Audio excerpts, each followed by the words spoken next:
Assalamualaikum warahmatullahi wabarakatuh. Bismillahirrahmanirrahim. Alhamdulillahi rabbil alamin. Wassalatu wassalamu ala sayyidil awwalin wal akhirin, Sayyidina wa maulana Muhammadin wa ala alihi wa sahbihi ajma'in. Allahumma inna nastahdika li arsyadi amrina wa zidna ilman yanfa'una. An rajulin sahiban Nabi sallallahu alaihi wasallam qala, diriwayatkan dari seorang yang bersahabat dengan Nabi Muhammad sallallahu alaihi wasallam, ia berkata, naha Rasulullah sallallahu alaihi wasallam an taqtasila al-mar'atu bi fadli ar-rajuli aw ar-rajulu bi fadli al-mar'ati wal yaqtarifa jami'an. Telah melarang oleh Rasulullah sallallahu alaihi wasallam akan bahwa mandi oleh seorang perempuan dengan sisa daripada mandi laki-laki suaminya, atau mandi oleh laki-laki dengan sisa mandi perempuan. Wal yaqtarifa jami'an, hendaklah menciduk dua-duanya, laki dan perempuan, jami'an, padahal bersama-sama. Akhrajahu Abu Dawud wa Nasa'i. Hadis riwayat Abu Dawud dan An-Nasa'i. Wa isnaduhu sahihun, sanadnya hadis ini yaitu sahih. Wa an Ibni Abbas radhiyallahu anhuma, dan diriwayatkan dari Ibnu Abbas radhiyallahu anhuma, anna nabiyya, akan bahwasanya baginda Nabi sallallahu alaihi wasallam, kana, yaitu ada oleh Nabi, yang tasilu, yaitu mandi oleh Nabi, bi fadli Maimunata, dengan sisa air mandinya Siti Maimunah radhiyallahu anha. Akhrajahu Muslim, hadis riwayat Imam Muslim. Wali ashabis sunan, dan bagi riwayat yang punya sunan, iktasala ba'du azwajin Nabi sallallahu alaihi wasallam fi jafnatin, mandi oleh sebagian istrinya Nabi sallallahu alaihi wasallam pada satu bak. Faja'a, maka datang Nabi liyaqtasila minha, agar supaya mandi Nabi dari bak tersebut. Faqalat lahu, maka berkata sebagian istri Nabi itu kepada Nabi, inni kuntu junuban, sesungguhnya aku itu adalah aku yaitu junub. Faqala, maka Nabi bersabda, innal ma'a la yujnib, sesungguhnya air itu tidak junub. Wassahahahu Tirmidzi wa Ibnu Majah, dan mensahihkan ini hadis oleh Imam Tirmidzi dan Imam Ibnu Majah. Wallahu a'lam bishawab. Saudara sekalian yang mulia, pertemuan ini kita masih berbicara tentang bersuci. Wa an rajulin sahiban Nabi sallallahu alaihi wasallam, diriwayatkan dari seorang sahabat Nabi, namanya tidak disebut di sini. Di dalam ilmu hadis tidak mengapa nama seorang sahabat tidak disebut, menyembunyikan seorang sahabat tidak menurunkan derajat hadis, sebab semua sahabat Nabi orang-orang adil. Ashabi udulun, kata Nabi, sahabat-sahabatku itu orang-orang yang adil, yang terpercaya. Meski begitu, dalam satu riwayat namanya disebut, yaitu Hakam bin Amr. Dalam riwayat yang lain namanya Abdullah bin Sirjis, dan dalam riwayat yang lain namanya Abdullah bin Mughaffal. Tapi di sini Ibnu Hajar Al-Asqalani menyetir hadis riwayat Imam Tirmidzi, riwayat Imam Abu Dawud di dalam sunannya, Imam Nasa'i di dalam sunannya, dan juga Imam Ahmad meriwayatkan di dalam musnadnya. Saudara sekalian, apa itu sahabat Nabi? Sahabat Nabi itu saudara manijtama'a mu'minan binabiyina Muhammadin sallallahu alaihi wasallam ba'dal bi'sati hala hayatihi ijtima'an muta'arifan bibadanihi walau lahzatan wa mata alal iman walau a'ma wa ghaira mumayyiz. Yang namanya sahabat Nabi saudara ada kriterianya, yaitu seseorang laki atau perempuan yang kumpul ketemu sama Nabi, beriman kepada Nabi. Tidak kumpul doang, kalau kumpul Abu Jahal juga ketemu tapi tidak beriman.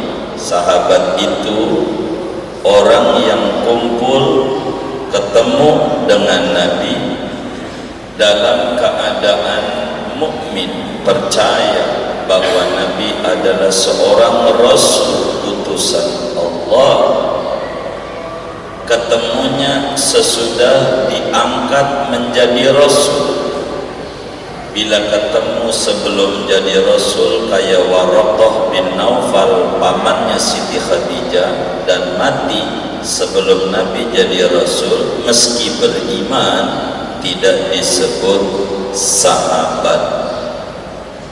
Ketemunya sama Nabi pada waktu Nabi hidup. Kalau ketemunya sesudah Nabi meninggal dunia, seperti sebagian wali-waliullah yang bisa jumpa dengan Nabi dalam keadaan yaqadha, sadar, ini tidak kategori sahabat. Atau dalam keadaan mimpi ketemu Nabi, enggak juga disebut sahabat. Dan ketemunya di bumi. Kalau ketemunya di langit kayak Nabi Ibrahim saat Isra Mi'raj, Nabi Musa, tidak. Kalau Nabi Isa, ya ketemu waktu sholat di Baitul Maqdis, masuk kategori sahabat Nabi. Meskipun ketemunya sebentar, Nabi lihat, kita tak lihat. Kita lihat Nabi, Nabi tak lihat kita. Mati beriman pada Nabi meskipun buta, kayak Ibnu Ummi Maktum, Nabi lihat, dia tak lihat orang buta. Meski masih bayi kayak Ibnu Abbas, kala itu umurnya masih 3 tahun, ketemu Nabi.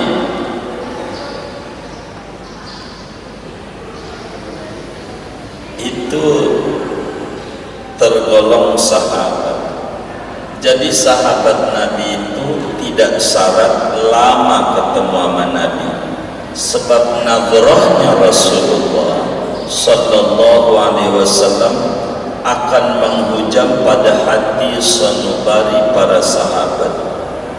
Maka jumlah sahabat Nabi itu, kata Syekh Nawawi Al-Bantani di dalam Bahjatul Wasail itu, jumlahnya 124.000 orang. Ini semua mahasiswa Rasulullah sallallahu alaihi wa alihi wasallam. Pertemuan ini seorang sahabat Nabi yang dalam satu riwayat namanya Hakam bin Amr ada riwayat yang lain namanya Abdullah bin Sirjis, ada riwayat yang lain namanya Abdullah bin Mughaffal. Beliau bilang, naha Rasulullah sallallahu alaihi wasallam an taghtasilal mar'atu bi fadlir rajul awir rajulu bi fadlil mar'ah wal yaghtarifa jami'an. Kata beliau, Rasulullah sallallahu alaihi wasallam melarang, mencegah seorang istri mandi bekas mandi laki. Begitu juga seorang laki dilarang mandi bekas mandi istrinya. Lalu Nabi bersabda, hendaklah dua-duanya menciduk dari ember atau bak itu secara mandi bersama-sama. Hadis ini saudara secara tekstual terkesan haram seorang suami atau istri mandi bekas mandi pasangannya atau wudu bekas wudu pasangannya.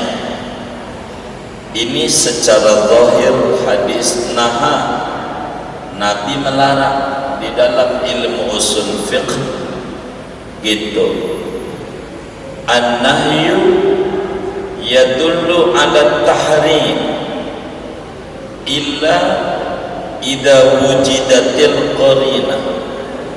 Larangan itu bila ditemukan dalam Al-Quran dan hadis maka menunjukkan haram, tidak boleh, kecuali bila ada qarinah yang memalingkan dari kata haram. Seperti hadis kita ini saudara, ada hadis di depan ke-7 dan ke-8 Nabi mandi bekas istrinya begitu. Inilah kenapa jangan kita ngaji hadis one day one hadis, akan menjadi tersesat kita kalau kita ikut program one day one hadis. Betapa ini hadis Nabi melarang kita mandi bekas istri, tapi pada hadis berikutnya Nabi mandi bekas mandi istri. Inilah yang kita harus pahami tentang teks agama. Jangankan Quran dan hadis, bahasa Indonesia aja ada dosennya. Itu yang sehari-hari kita ngobrol. Apalagi Quran dan hadis ngandelin terjemah saja, hancur Islam, bahaya Islam. Begitu orang bahasa Indonesia saja udah ada guru yang kita sehari-hari ngomong, apatah lagi teks wahyu. Begitu yang wa mayantiqu anil hawa in huwa illa wahyu yuha. Karena itu saudara, di dalam usul fiqh dijelaskan idza ta'aradan nassani fa in amkanal jam'u jumi'a li'anna al-jam'a awla min ilgha'i ahadihima fa in lam yumkin jam'uhuma wa ulimati tarikh fattarikhul mutaqaddim mansukhun bitarikhil mutaakhir. Bila ada dua dalil terkesan kontradiktif antara satu nas dengan yang satunya, maka cara mengambil hukum itu saudara ada dua proses. Yang pertama harus dijam'u, dikompromikan, dua-duanya dipakai, cuman dilarikan yang ini lari kemari dan yang ini lari kemari. Karena memakai dua dalil itu lebih bagus daripada membuang salah satunya. Bila dikompromikan tidak ketemu, maka mana yang duluan, mana yang belakangan, maka yang duluan teramandemen dengan dalil yang belakangan. Sederhananya saudara, kita punya teman dua, si A sama si B, dua-duanya orang Bogor. Begitu kita tanya sama si A, bagaimana di Bogor semalam? Dia bilang hujan. Si A bilang hujan di Bogor. Si B ketemu lagi, bagaimana di Bogor? Dia bilang tidak hujan. Dan dua-duanya orang adil, orang benar, tidak pernah bohong seumur-umur dalam hidupnya dia. Si A jujur, si B jujur, cuman kontradiktif. Si A bilang hujan, si B bilang gak hujan. Kalau benerin si A berarti menuduh si B bohong. Kalau membenarkan si B berarti menuduh si A bohong. Bagaimana caranya? Yang pertama harus dikompromikan, diambil aja dua-duanya. Tanya sama si A, lo bilang hujan kapan? Maghrib. Lo bilang kagak hujan deh jam 12 malam. Dua-duanya benar. Emang juga maghrib mau hujan, emang juga jam 12 malam tidak hujan. Namanya menjamu bainad dalilain, mengkompromikan, memakai dua dalil. Bila tidak bisa, maka yang pertama harus dibatalkan dengan dalil yang kedua, yang terakhir. Di sini saudara, secara tekstual hadis, zahir hadis pada hadis yang diriwayatkan oleh sahabat ini, bahwa seorang suami atau laki-laki tidak diperkenankan bersuci menggunakan air bekas atau sisa daripada istrinya. Dari zahir ini bermakna tidak sah mandi, tidak sah wudu menggunakan air bekas.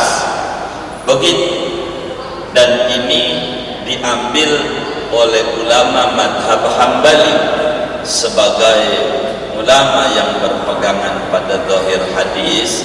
Maka dalam madhab Hambali, karena begini, maka maknanya tidak boleh dan dasar.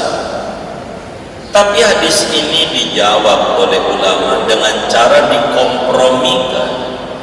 Yang dilarang di sini adalah melarang wudu, melarang mandi, menggunakan air yang jatuh daripada mandi atau wudu orang lain.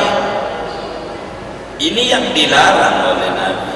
Artinya air itu menjadi mustakmal, air bekas, air yang sudah dipakai kita wudu dari ember, kita ambil, jatuhannya kita tadahin. Ini dilarang sebab ini air menjadi mustakmal, bekas ini. Itu jawaban yang dijawab oleh ulama. Begitu. Ini namanya mengkompromikan hadis nomor 6, 7 dan 8 dalam Bulughul Maram ini. Jadi yang dilarang oleh Nabi adalah karena air yang bekas jatuhan dari anggota wudu atau anggota mandi, namanya disebut air mustakmal. Tapi kalau sisanya nggak apa-apa. Kalau sisa nggak boleh, kasihan itu yang wudu di mana Rabbul Amal habis dipakai wudu, yang ditornya sisa juga, kagak boleh juga. Bukan itu yang dimaksud. Yang bekas jatuhan inilah yang dilarang oleh agama. Yang kedua, Hadis ini maknanya larangannya litanzi, makruh saja. Begitu, makruh saja daripada kita mandi atau wudu bekas yang ada di ember itu, khawatir nyiprat dari situ. Karena itu nahyi di dalam hadis ini, kata ulama, nahyi litanzi la litahrim, hanya makruh, naha yakni nahyul karohah, begitu, la nahyul tahrim, begitu kata ulama. Maka yang dimaksud dilarang di sini adalah dilarang dari segi makruh saja berdasarkan mengkompromikan berbagai hadis, dan yang dilarang yang sesungguhnya air yang jatuh daripada bekas yang dipakai wudhu dari anggota itu sebab menjadi mustahmal adanya. Wal yaktarifa jami'an, kalau mandi bareng aja, begitu kata Nabi. Dan Nabi itu sering, hadisnya banyak, Nabi itu sering kalau mandi bareng-bareng dengan istrinya, sekamar satu bak, mandi berdua, saking mesranya Rasulullah sallallahu alaihi wasallam. Udah pernah belum mandi bareng sama bini? Ntar sore pulang dari sini ajak mandi, genit lo bang, bukan ngamalin sunnah Nabi. Guru udah pernah belum nih? Hah? Belum mandi bareng gitu. Ini Nabi yang nyuruh biar bareng. Genit lu ada maunya ini, begitu kata bibi. Ngamalin ajaran Nabi Muhammad sallallahu alaihi wa alihi wasallam. Banyak hadisnya dan diittifaqi oleh berbagai ulama, suami istri mandi atau wudu dari satu bejana, satu wadah, boleh-boleh saja, dan hadisnya amat sangat banyak. Itu begitu. Hadis ini dari mana kita ketahuan makruh bukan nggak sah? Dari hadis lanjutannya pada hadis ketujuh, dari riwayat Ibnu Abbas, sahabat Nabi yang alim kabir, pakar tafsir, 1660 hadis. Beliau sampaikan kepada umat, salah satunya ini, apa kata Ibnu Abbas? Baginda Nabi sallallahu alaihi wasallam kana yaktasi, redaksinya menggunakan kana. Kalau kana itu maknanya dalam hadis selalu. Jadi redaksi dengan bahasa selalu ini menunjukkan hadis fi'li namanya, hadis contoh. Kalau tadi hadis ucapan, karena hadis ada 3 jalur, ucapan, perbuatan, dan pengakuan.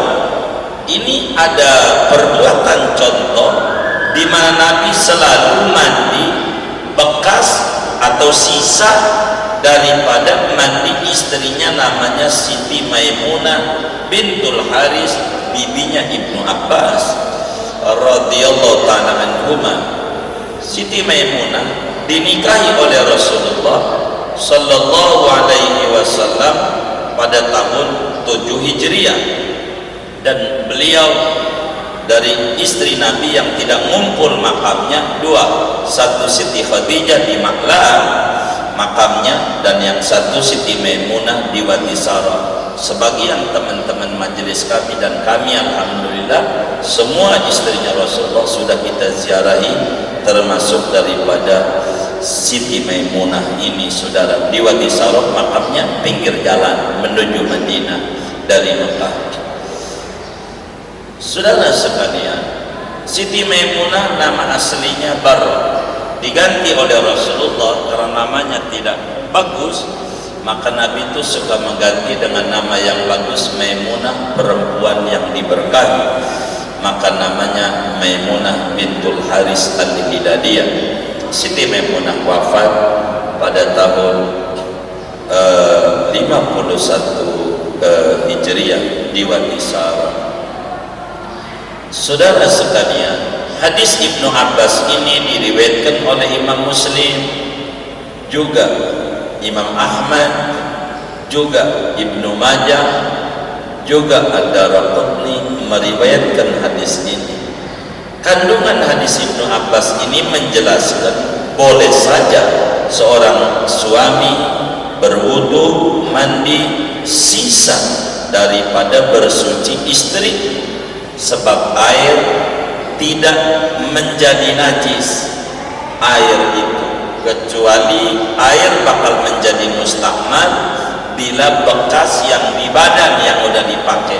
Adapun sisa ini tidak menjadi mustakmal. Buktinya Rasulullah Sallallahu Alaihi Wasallam mandi dari satu wadah yang mana sebelumnya udah dipakai oleh istrinya Sayyidatuna Maimunah radhiyallahu anha. Hadis ini bahkan Siti Maimunah bilang, aku mandi bersama Rasulullah SAW dari satu ember, yakni satu bak, satu wadah. Boleh, buktinya Nabi begitu. Dan dari hadis ini kita bisa pahami seorang laki atau istri boleh wudu, boleh mandi sisa daripada dipakai yang satunya dan tidak mengapa. Tandanya Rasulullah Sallallahu Alaihi Wasallam memakainya. Hadis ini menunjukkan kebolehan seorang yang junub menciduk dari air yang sedikit, tidak mencapai 2 gula, boleh dipakai, dan bekas itu tidak menghalangi kebolehan air sisa itu, tidak menghalangi kebolehan air untuk dipakai untuk wudu atau mandi. Bila hadis sebelumnya ada larangan orang junub jangan mandi pada air yang tidak mengalir, itu larangan hanya sebatas makruh saja. Ini hadis menunjukkan air ini juga enggak mengalir, Nabi juga mandi juga menggunakan air itu, dan bahkan air ini sedikit. Begitu. Kenapa begitu dilarang? Karena khawatir jadi kotor, tidak menunjukkan air itu najis dengan sebab dipakai oleh seseorang yang junub. Bahkan di dalam hadis yang diriwayatkan oleh Imam Abu Dawud di dalam sunannya, Tirmidzi di dalam sunannya, An-Nasai juga, Ibnu Majah juga, bahkan Imam Hakim dalam Mustadraknya, Imam Ahmad dalam Musnadnya, Ad-Daraqutni dalam sunannya, Al-Baihaqi dalam sunannya, dengan redaksi seorang istri Nabi, tidak disebut namanya tapi kita udah paham namanya Siti Maimunah, mandi dalam satu bak, lalu Nabi datang mau mandi junub di situ. Siti Maimunah ingetin Nabi, kata Siti Maimunah, Nabi saya habis junub, saya habis mandi tadi air. Kata Nabi, air kagak junub, air enggak ikut-ikutan junub. Yang junub kamu, air yang udah dipakai kamu mandi di badan kamu itu mustakmal, adapun sisa masih bisa untuk dipakai mandi lagi. Ini membantah hadis tadi, Nabi melarang seorang suami mandi sisa istrinya. Itu maksudnya larangan hanya makruh saja. Buktinya Rasulullah Sallallahu Alaihi Wasallam mandi menggunakan air yang sedikit sisa daripada dipakai mandi oleh istrinya. Hadis ini saudara menerangkan bagi orang yang berhadas, baik hadas kecil maupun hadas besar, bila tangannya masuk pada bak atau ember, begitu niatnya jadi gayung, tidak niat mengangkat hadas, maka air itu tidak jadi mustakmal, kecuali bila tangannya masuk tidak dijadikan gayung. Kalau buat wajah jadi gayung pasti jadi alat, tapi waktu di tangan ada 2 kemungkinan, memasukkannya, apakah niatnya mengangkat hadas tangan ataukah ngambil air buat tangan. Wa innamal likulli imri'in ma nawa, sesungguhnya bagi tiap orang akan mendapatkan niatnya. Kalau niatnya jadi gayung, air ini tidak mustakmal. Kalau niatnya mencuci tangan, mengangkat hadas tangan, akan menjadi mustakmal. Buktinya ketika Siti Maimunah menggunakan tangannya untuk menjadi gayung, Nabi pakai air yang sisa itu, menunjukkan sampai Nabi jelaskan innal ma'a la yujnib, air itu enggak ikut-ikutan junub, begitu kata Nabi. Kemudian hadis ini juga menjelaskan bahwa seorang suami boleh-boleh saja dalam Islam mandi sisa mandi istrinya, dan hadis ini terang-terangan menjelaskan larangan yang hadis yang sebelumnya dari seorang sahabat Nabi itu sebagai larangan makruh saja, begitu. Sebab ini hadis menggunakan perbuatan. Kalau hadis yang tadi ucapan dan perbuatan, hadis yang datang dari Nabi secara contoh perbuatan jauh lebih kuat dibanding hadis yang datang dari Nabi secara ucapan.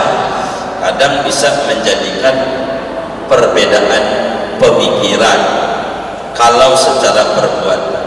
Intinya saudara, orang yang junub, orang yang men, orang yang nifas boleh saja mandi dalam satu bak, sisanya atau mandinya bareng-bareng juga boleh, seperti apa yang dilakukan oleh Nabi besar Muhammad sallallahu alaihi wa alihi wasallam.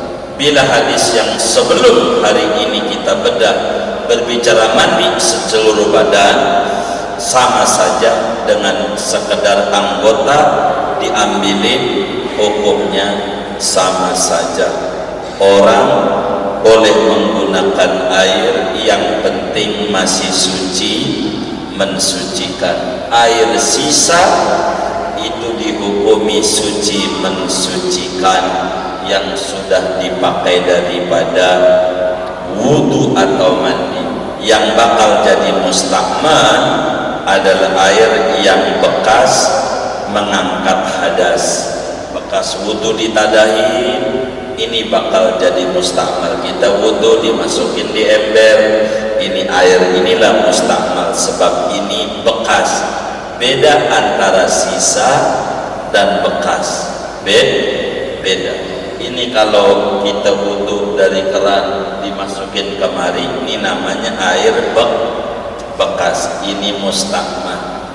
Tapi kalau kita wudunya pakai gayung, maka kemudian ini namanya sisa. Maka air sisa dengan air bekas berbeda. Tapi kalau air bekas ini yang wudu ditadain dalam satu tempat, ditadain lagi jumlahnya banyak, digabung jadi satu dan tidak berubah, maka masih suci, mensucikan. Itu dalam bahasa modern namanya recycle. Itu air itu seperti demikian. Dari hotel-hotel apartemen itu masuk kepada bodeman yang besar di bawah dan tidak berubah airnya, maka masih suci, mensucikan. Ulama berkata, lau jumi'al mustakmalu fabalagha qullataini walam yataghayyar famutahhiru. Andai air mustakmal dikumpulkan menjadi satu dan mencapai 2 kula dan tidak berubah, air itu menjadi suci, mensucikan. Begitu juga air najis, kama lau jumi'al mutanajjisu fabalagha qullataini walam yataghayyar famutahhirun aidan. Air yang terkena najis digabung jadi satu, mencapai 2 kula dan tidak berubah rasa warna baunya, maka dihukumi suci, mensucikan. Dari hadis ini banyak makna. Di antara akhlaknya, Nabi itu orang yang mesra dengan istrinya. Kalau mandi suka bersama-sama istrinya. Dulu waktu bujangan enggak pernah begitu. Enggak apa-apa, biar kata udah punya anak 4, udah punya anak 5, udah pulang dari ngaji ini sore sama bini, mandi bareng, kita ngamalin ajaran Nabi. Lu lagu-laguan jangan, kita kerjain apa yang Nabi kerjain, insya Allah. Ntar kalau mandi bareng, main bareng di kamar mandi, ya nggak apa-apa juga, orang di rumahnya dia boleh saja, kagak apa-apa, mandi bareng boleh. Buktinya Rasulullah sallallahu alaihi wasallam seringkali mandi bersama-sama istrinya. Hadis ini Siti Maimunah, banyak hadis Siti Aisyah juga sama dalam hadis-hadis Aisyah. Tapi bab kita berbicara tentang air sisa yang dipakai masih suci, mensucikan. Buktinya Rasulullah pakai sisa mandi istrinya Siti Maimunah. Kurang lebih hadis yang kita bisa ambil adalah ini, dan ini merupakan rahmatan lil alaminnya, ajaran yang dibawa oleh Nabi besar Muhammad sallallahu alaihi wa alihi wasallam untuk kita bersama sebagai umatnya.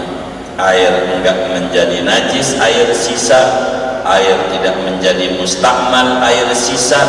Yang bakal menjadi mustakmal air bekas, yang bakal jadi najis bila di badan kita ada najisnya, kena air itu dan sedikit dengan sendirinya akan menjadi najis adanya. Tetap saja air ada 3 kategori: air suci mensucikan, air suci tidak mensucikan, dan ada air tidak suci tidak mensucikan. Inilah kurang lebih yang dapat kita ambil hukum-hukum Islam daripada hadisnya Rasulullah sallallahu alaihi wasallam. Ada yang ditanya mungkin dari materi ini atau di luar, sebelum doa